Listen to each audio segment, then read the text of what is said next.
everyone, welcome to another new video of top 500 MCQ of the Code of Civil Procedure 1908, and this video is related to the plant.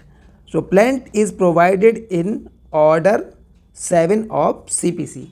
So now we are going to discussing here. Let's get started. Question number 351. Where the plant is not filed in duplicate, the plant may be. देखिए इस question में सीधा से बात कही गई है कि अगर प्लेंट जो है वह दो प्रतियों में फाइल नहीं की गई है तो प्लेंट का क्या होगा. So such plaint shall be rejected. So answer of this question is here option B, and this thing is clearly provided in order 7 rule 11 clause E. So in this question answer here rejected, shall be rejected. Come to the next question. Question number 352.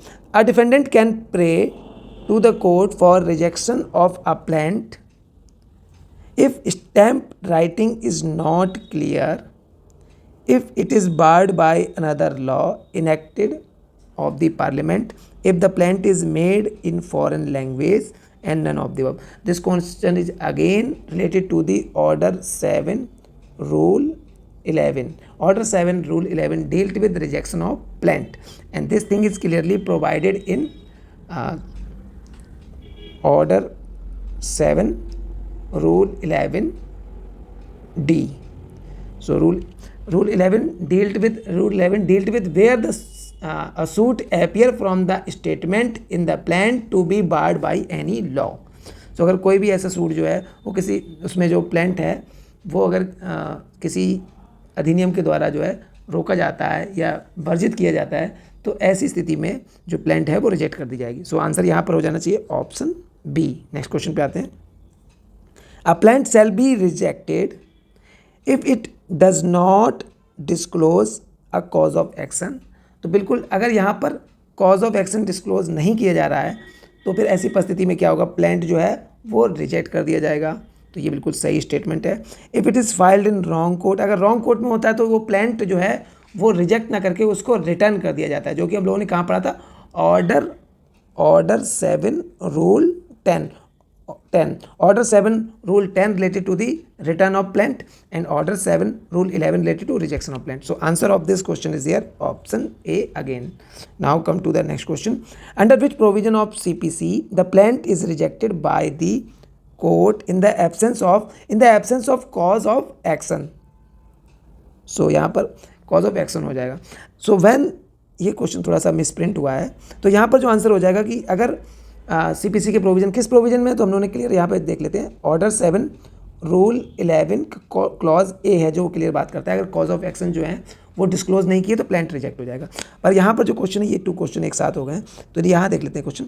When a court can reject a plant, कब जो है court plant को reject कर सकती है. तो देखते हैं. Where plaintiff fail to comply rule 9. बिल्कुल अगर जो प्लेंटिव है वो रूल 9 को फॉलो नहीं करता है तो फिर जो है यहाँ पर प्लांट रिजेक्ट किया जाता है. रूल 9 क्या कहता है, देखिए रूल 9 जो है वो बात करता है ऑर्डर 5 रूल 9, जहाँ पर सम्मन की तामील की बात की गई है अपोजिट डिफेंडेंट को, तो डिफेंडेंट को सम्मन की तामील की जाएगी. उसके आधार पर जो यहाँ पर कई प्रतियों में जो है वाद पत्र दाखिल किया जाएगा, उसमें से जितने भी डिफेंडेंट होंगे उन सभी को एक एक प्रति देनी होगी. वो चीज़ बताई गई ऑर्डर 7 रूल 9 में.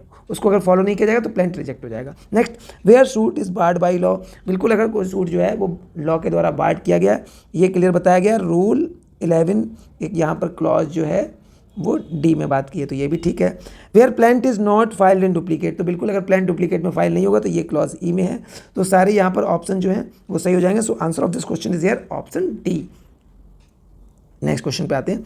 After rejection of plant, whether a plaintiff can institute a fresh suit on the same cause of action. Yes, this thing is absolutely correct here. After rejection of plant के reject होने के बाद भी plaintiff जो है same cause of action पे एक fresh suit institute कर सकता है. So can institute another suit. So answer यहाँ पर ऑप्शन ए हो जाएगा. और ये चीज़ कहाँ पे दी है CPC में. So this thing is provided in order 7 rule 13 on rejection of plant under provision of Order 7 Rule 11 of CPC 1908 represent a fresh plant in respect of the same cause of action is. So option A, barred by principle of res judicata. So it is not barred by the principle of res judicata. So this is wrong. On its own force does not preclude the plaintiff from presenting a fresh plaint. So this option is correct here, and this thing is provided in order 7 rule 13. So rule 13 क्या करता है कि rule 13 related है where the rejection of plaint does not preclude the presentation of fresh suit, यानी जहाँ पर plant जो है वो इस अधिनियम में रिजेक्ट कर दिया गया है, तो ऐसी परिस्थिति में वो उसी जो है वाद हेतु पर नया वाद लाने के लिए जो है उसको जो है वर्जित नहीं करता है, यानी वो नया वाद ला सकता है. तो ठीक है, आंसर यहाँ पर हो जाएगा option B. Next question, a fresh suit on the same cause of action is not barred when. देखिए पूछा गया कि फ्रेश सूट जो है सेम कॉज ऑफ एक्शन पे नहीं रोका गया है. कब नहीं रोका गया, तो देख लेते हैं यहाँ पे. पहला है रिजेक्टेड अंडर ऑर्डर 7 रूल 11. बिल्कुल यहाँ पर अगर रिजेक्ट किया जाता है अंडर 7 रूल 11 के तहत अगर कोई प्लांट रिजेक्ट किया जाता है तो उसको जो है नया सूट लाने के लिए जो है रोका नहीं गया है. नेक्स्ट देखते हैं, डिसमिस्ड अंडर ऑर्डर 9 रूल 2. देखिए ऑर्डर 9 रूल 2 क्या है. ऑर्डर 9 रूल 2 कहता है dismissal of suit where summon not serve in consequence of the plaintiff failure pay cost, यानी कि समन जो है वो सर्व होने चाहिए थे ऑर्डर 5 रूल 9 में, तो वो समन जो है अभी तक सर्व नहीं हो पाए. क्यों नहीं हो पाए, क्योंकि प्लांटिव जो है वो क्या कर सकता है, वो उसने कॉस्ट को पे नहीं किया, जो समन को सर्व करने की कॉस्ट है उसको पे नहीं कर पाया, जिससे समन सर्व नहीं हुए. तो ऐसी परिस्थिति में भी जो है फ्रेश सूट दाखिल हो सकता है, क्योंकि वो उसका जो सूट है वो रिजेक्ट हो गया है. Next, dismissed under order 9 rule 3 ऑफ CPC. ऑर्डर 9 जो है उसका रूल 3 क्या कहता है, where neither party appear suit to be dismiss, यानी जब कोई भी पक्षकार ना ही प्लेंटिव ना ही डिफेंडेंट जो है न्यायालय में पेश होते हैं, so in that time suit will be dismissed. So in this condition the fresh suit may be shall be filed by the parties. So yeah, answer of this question is either A, B or C. So answer here option D. Next question, on which of the following grounds a plant will not be rejected, यानी इनमें से कौन से ground है जिसपे plant reject नहीं किया जाएगा. Where the suit appear from the statement in the plan to be barred by any law. So if statement in the plant to be barred by law, so such plant will be rejected. So this is correct thing. Next देखते हैं, where a relief claim undervalued and the plaintiff on being required by the court to correct the valuation within the time to be fixed fail to do. देखिए अगर कोई प्लांटिव जो plant के अंदर जो है क्लेम किया, रिलीफ लिया जा रहा है, तो वो रिलीफ अंडर वैल्यूड है, उसने वैल्यू उसकी कम रखी जिससे टैक्स बचा सके, स्टाम्प ड्यूटी बचा सके, तो कोर्ट उसको करेक्शन करने के लिए कहता है, एक टाइम निर्धारित करता है. अगर वो टाइम में उसको करेक्ट नहीं करता है तब भी उसका प्लांट जो है वो रिजेक्ट हो जाएगा. तो ठीक है, ये भी यहाँ सही है. नेक्स्ट देखते हैं, where it does not disclose the cause of action. जहाँ पर कॉज ऑफ एक्शन को डिस्क्लोज नहीं किया जाता है तो ऐसी परिस्थिति में भी जो है प्लांट जो है वो रिजेक्ट हो जाएगा. तो देखते हैं last, where it does not presented by an advocate. So this thing is correct. Wrong here, and answer of this question is here option D. यानी जहाँ पर कोई जो प्लांट है जो भी कुछ है वो प्रेजेंट नहीं किया गया एडवोकेट के द्वारा. अगर एडवोकेट के द्वारा प्रेजेंट नहीं किया गया तो रिजेक्शन ऑफ जो है प्लांट अंडर ऑर्डर 7 रूल 11 में एडवोकेट की बात नहीं की गई है. तो ठीक है, और यहाँ पूछा गया plant will not be rejected, तो इस आधार पर प्लांट रिजेक्ट नहीं किया जाएगा, चाहे क्यों ना वो एडवोकेट के द्वारा किया गया हो या ना किया गया हो. सो आंसर यहाँ पर हो जाएगा ऑप्शन डी. नेक्स्ट क्वेश्चन पे आते हैं, which one of the following is a newly added ground for rejection of plant under order 7 rule 11 of CPC. देखिए नया ग्राउंड कौन सा डाला गया रिजेक्शन ऑफ प्लांट के लिए under order 7 rule 11 of CPC में. सो क्लियर है, यहाँ पर नया ग्राउंड डाला गया था जो है plant not file in duplicate. If plant is not file in duplicate, this is the new ground added in order 7 rule 11 and it was added on dated so on by act 46 section of this act is 17 in 1999. ठीक है, so answer of this question is here option D. Come to the next question, order rejecting plant under order 7 rule 11 of CPC. तो यहाँ पर पूछा गया जो order reject हो रहा है प्लांट जो है ऐसा ऑर्डर जिसमें प्लांट रिजेक्ट की जा रही है अंडर ऑर्डर 7 रूल 11 के तहत, उसको क्या कहा जाए? It is a deemed decree and it is clearly provided in the definition of the decree and definition of decree is provided in section 2 subsection 2 of CPC. So answer here, it is deemed decree. Order rejecting plant, so it is deemed decree. Now come to the next question. Under order 7 rule 11 of the CPC 1908, the plant shall not be rejected. यानी order 7 rule 11 के तहत जो है कब plant reject नहीं किया जाता है? Where it discloses the cause of action. जहाँ कॉज ऑफ एक्शन को ये वाद हेतु को डिस्क्लोज ऑफ कर रहे हैं, तो बिल्कुल अगर कॉज ऑफ एक्शन को डिस्क्लोज कर रहे हैं, so it is the ground of not shall not rejected the plaint. तो clear here answer option A होना चाहिए.